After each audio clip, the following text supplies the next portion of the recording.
Hello and welcome to Three Things with JR. I'm back, episode 153, and it's going to be a weird one tonight, folks. I wrote it all out. I know what I'm going to say, and I know it's going to be weird, and I'm going to say it anyway. And then at the end, I'm going to decide if it was good, and you're either listening to this podcast or there was no podcast or a heavily edited podcast. I don't know. We'll see.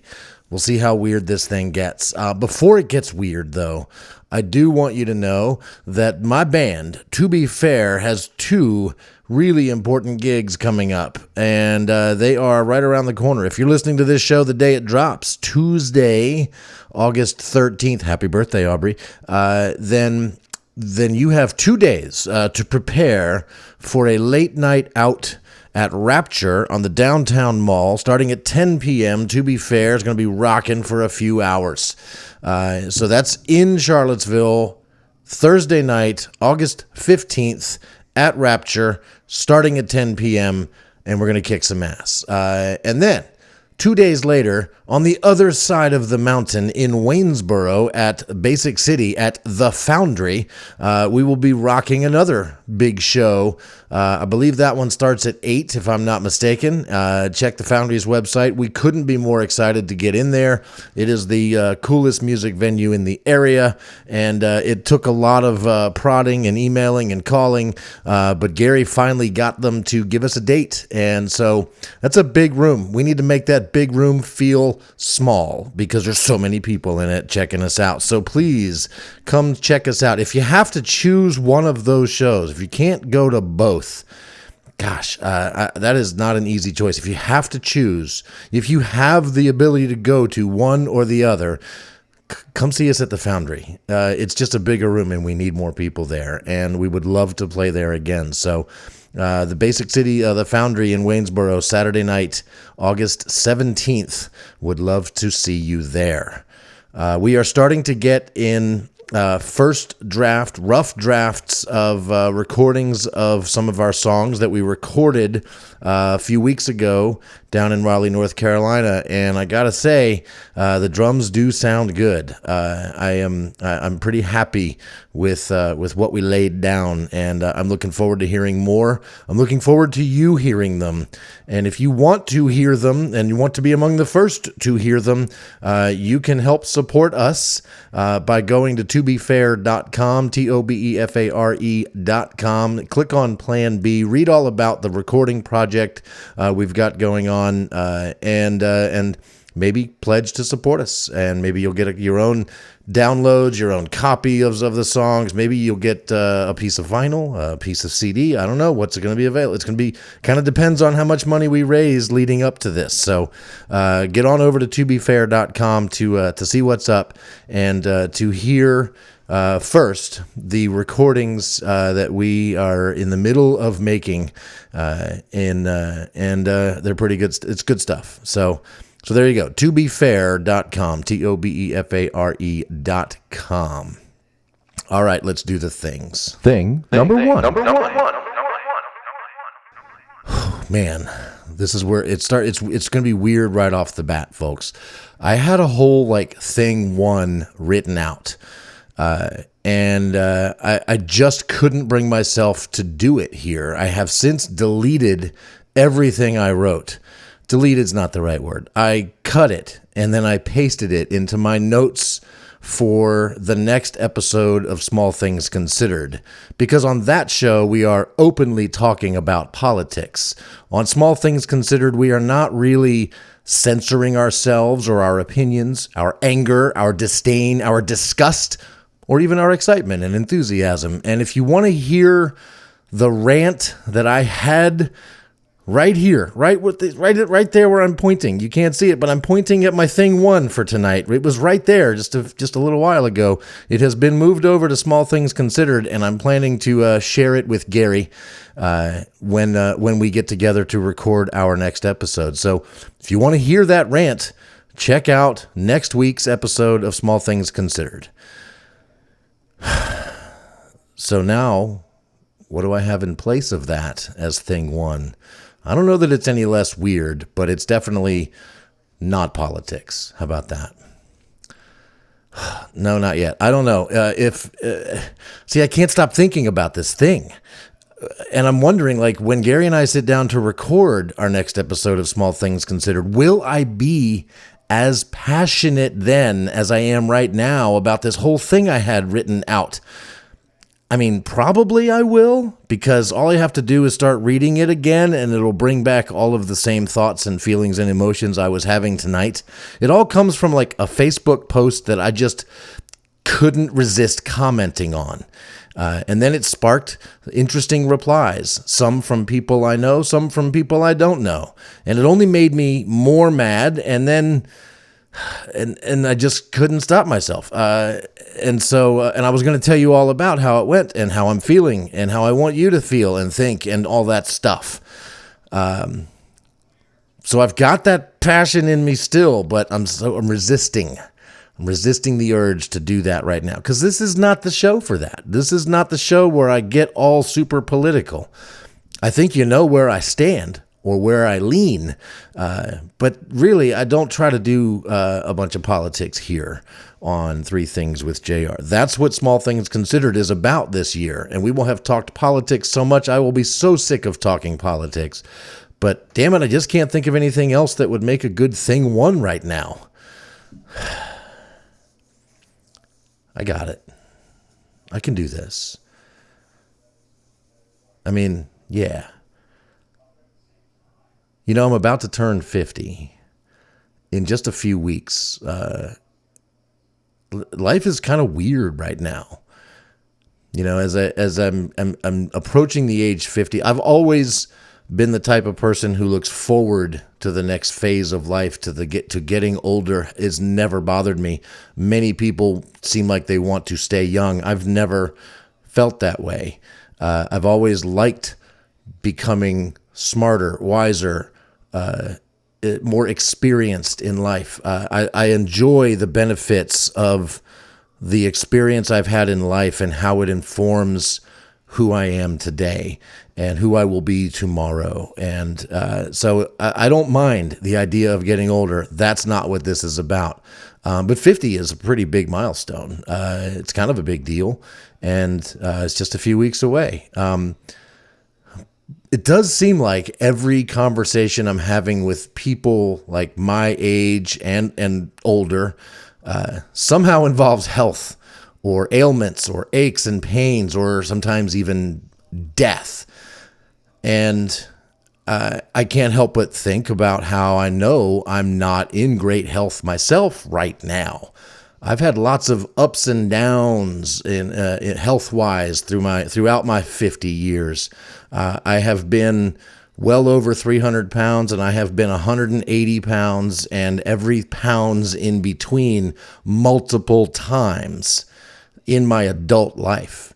Those are some big ups and downs. And right now, I'm in a down, and I'm overweight.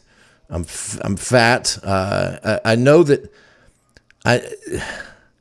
every time I drink a soda instead of water, or every time I smoke a cigarette instead of breathing fresh air, each time I eat a cheeseburger instead of a salad, when I choose to sit on the couch instead of work out, every time I stay up too late instead of going to bed, every time I'm scrolling TikTok instead of calling my parents, I know that I'm only making it worse for myself. I am subtracting from my health, not adding to my health. And as a result, I'm fat. I'm out of breath a lot of the time. I can practically feel the cholesterol sludging around through my body. My teeth are rotting away. I kind of feel like I need to make a big change in my life, because when I've done that in the past, when I have had major life events happen, I've gotten healthy shortly thereafter. Maybe I'm there now. Maybe I need to make a big life change. But what? What needs to change? My life is so damn good right now, it's freaking ridiculous. I have a great job that challenges me and excites me. I want to go to work every morning. I love my job. I have a wonderful girlfriend. We have a great relationship. And there's nothing wrong there. I have an extremely cost-effective living situation. I have a car, I have a truck, and I have a motorcycle, and I have a dog that loves me kind of like way too much. I have 2 amazing kids, 3 wonderful granddaughters. I still have a mom and a dad that are both alive and love me very much. I even have plenty of things to do outside of work that inspire me, fulfill me. Things like doing theater, playing music in my band, recording this podcast, making YouTube videos. I play disc golf 3 to 4 times a week. I eat well, too well, yes. But I need to make a change, and maybe the change is to simply focus on my health. And I think about this every day. It is past time for me to go to the doctor for a physical. I have not done that in years. It's definitely also time to get all of those tests that men of a certain age are supposed to get that I have never done. I should probably get my teeth fixed. And maybe I should eat a damn salad. That's probably where it starts. Damn. Was that too deep? Too much? I don't know. Doesn't matter. It's out there now. Let's do thing 2. Thing number two. Okay, thing 2. I like to recommend stuff that I have found interesting, inspiring, etc. YouTube fed me a Billy Idol video just the other day, and not an old one, not an MTV Billy Idol video, but a current day, a modern day Billy Idol video. Yeah, he is still alive and still rocking. And this video was so cool. It was just Billy and his guitar player. I don't know who that is, but him and just 2 people, Billy and his guitar player, at the top of the Empire State Building, like as high as a human can go and still be in the Empire State Building, on the small round observation deck. I'm sure they don't let the public there. You got to be Billy Idol to go there. There's the main observation deck, and then many floors up from that is like a round, top of the building where I think you can pay more to go up there, and space is limited. And then if you're Billy Idol, you can pay them to let you go out on the observation deck all the way up there and sing Rebel Yell while your guitar player plays. And it was freaking awesome. It was a little awkward because it's just Billy and his guitar player, and Billy is like singing as if there were thousands of people in front of him, even though the only thing in front of him are clouds and a drone. There are some amazing drone shots, though. It's flying all around the building, coming in close, backing out far away. There must be like GoPros or something mounted, because you can see some close-up shots that are mounted on the building, but there's no cameraman in sight anywhere, just the drone and probably some mounted cameras.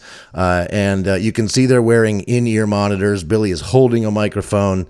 And it sounds great. I wonder how they did that and removed the wind noise from the recording. Must have been a good mic and some good audio processing afterwards, but sounded fantastic. The guitar sounded great. Billy Idol sounds amazing. And this was kind of an acoustic stripped down version of the song Rebel Yell. And I watched every second of it, and then watched it again. And then I shared it with the boys in the band and said, hey, this is cool. We might want to consider playing this song.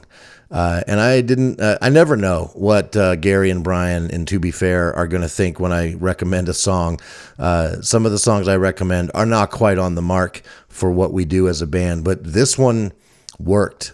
We worked it up in rehearsal on Sunday this week, and it kind of works. I was hoping to sing the whole thing. I'm not really great at the Billy Idol screamy chorus stuff, but I can nail the verses. I can do that part. And then Gary comes in and we harmonize together, and we become screamy, passionate, awesome 80s Billy Idol. And it was excellent. And I can't wait to play that song. And yes, we are planning to play that song this Thursday night at Rapture. So if you want to see what that sounds like, if you want to see what that sounds like, yeah, that's good. If you want to see us play that song for the first time in public, that's where you can do it. And if it goes well, if our first attempt at doing Rebel Yell by Billy Idol, if it goes well, we might do it again at the Foundry in Waynesboro on Saturday night. That show has to kick ass. So if we can't pull this thing off live in front of a studio audience, then we're probably not doing it at the Foundry. So I guess we'll see what happens. But it'll be our first attempt to do some Billy Idol. And yes, I am working on my lip curl. I'm curling it right now. I don't know if you can tell. Do I sound any different with my lip curled up like that? That's what I thought. Last night a little dancer came a-dancing to my door. Last night a little angel came a-pumping on my floor. That's just a preview. There you go. I need to stop now. Let's go do thing 3. Thing number 3. I woke up the other morning kind of half awake, half still dreaming, thinking of how funny the word fiduciary is. I often wake up with thoughts like this, just stupid stuff. And I usually just let these thoughts go. But this time I couldn't. I wanted to capture the magic, the hilarious thoughts that were racing through my head about how funny the word fiduciary is. And so I got up out of the bed, I grabbed my phone, and I stood there next to my bed, still naked, puffing on my vape, writing down all these funny things that came to me in my sleep about the word fiduciary. It was as if I'm still doing comedy, as if I was writing a bit I had thought of before I forgot it. Because you got to do that. If you don't write it down immediately, you may never have that thought again. That's one of the things I learned about doing comedy is there's a lot of funny stuff going on in my head, but if I don't write it down, the process of taking a kernel of a funny idea from a sleepy dream thought to an actual comedy routine, it's not going to happen. It's not an easy thing to do. You have to have it written down so that you can then tweak it, massage it, adjust it, and then do it in front of an audience and see how they respond, and then tweak it some more, adjust it some more, and then do it again. Like that's how comedy gets created. And having thoughts like these makes me want to go do an open mic night and try it out. I'm not really focusing on comedy right now, and I don't know that I'm actually going to do that. I would probably have to finish writing it first. All I wrote down that morning on my phone was the basic premise, and I have since written it out a little bit more, but there's a lot more that needs to happen here. This is not a fully fleshed out comedy bit. It has not been tested with an audience. It is just an idea, something I think is funny. And it all centers around the word and the sound of the word fiduciary. So now I'm going to try it. You are going to be my test audience. And if you're listening on Spotify, there's a place where you can comment on this show. Feel free to comment on how funny you think this is, or if you have any suggested tweaks to this potential comedy bit. And if you're listening anywhere else, you can always just email me, 3thingswithjr@gmail.com. So yeah, get in touch with me if you have thoughts on this. But here's the premise. Here's the bit. No matter how you say fiduciary, it can be said so many different ways and sound nothing like what it actually means. But no matter how you say it, it sounds like it's supposed to mean I'm already screwing it up. No matter how you say fiduciary, it sounds like it's supposed to be used in that exact tone. You can use it in every different tone, and you can use it completely wrong in so many ways. For example, you could use it like sexy type, right? Like you could say, "Oh my God, you're so good at that fiduciary move." Or you could be mean with it. "Oh, screw you and the whole damn fiduciary." You could be all nerdy with it. Your fiduciary is out of compliance. Here's another one that's also kind of sexy. Oh, she's in the back having a fiduciary, if you know what I mean.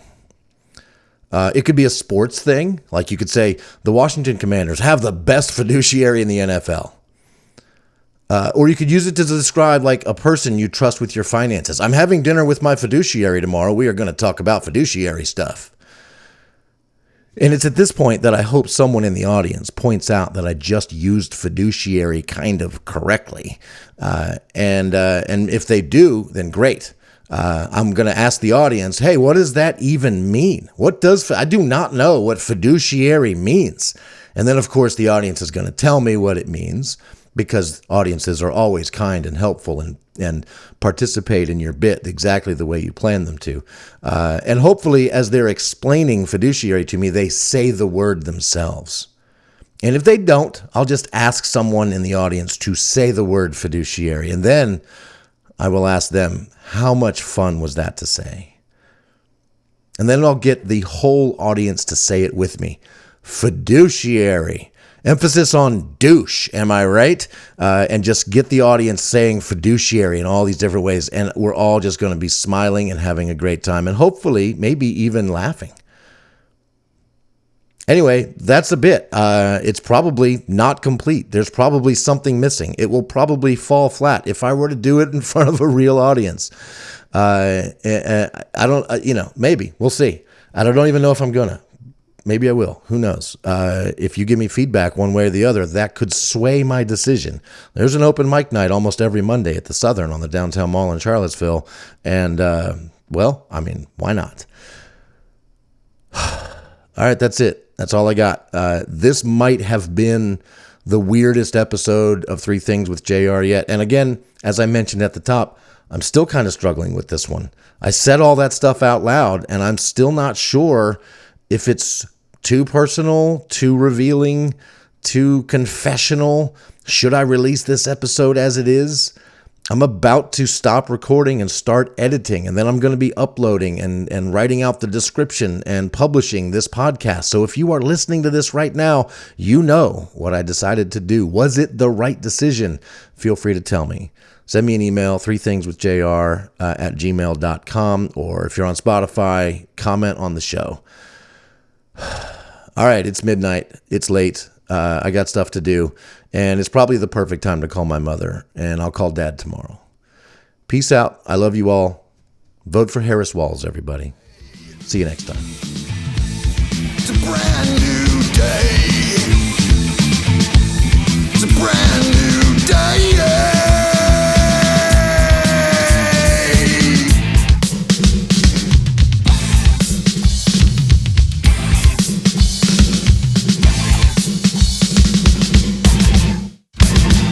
Third thing, if you have an advisor, ask if they're a fiduciary. If they say no, run. If they say yes, but they're wearing a tacky Super Bowl ring, run. If they say yes, but they're wearing a class ring, run. That has nothing to do with this. I just think it's very strange when a grown man is wearing a class ring.